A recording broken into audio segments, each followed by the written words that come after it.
मुझसे मुखलिस न वाकिफ मेरे जज्बात से था। उसका रिश्ता तो फकत अपने मफादात से था।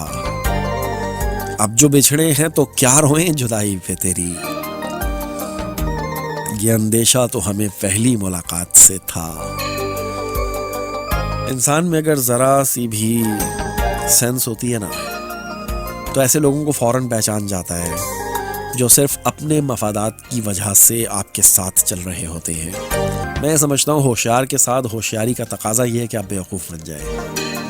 अगर सामने वाला आपके साथ होशियारी कर रहा है ना, मेरे साथ तो मैं तो ऐसे ही करता हूँ।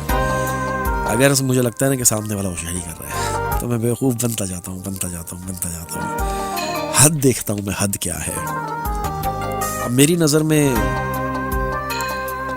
सामने वाले का सबसे बड़ा लॉस, या मेरे किसी जानने वाले या दोस्त या रिश्तेदार का लॉस, कि वो मुझे खो देता है।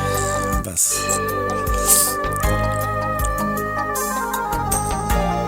मुझसे मुखलिस न वाकिफ मेरे जज्बात से था।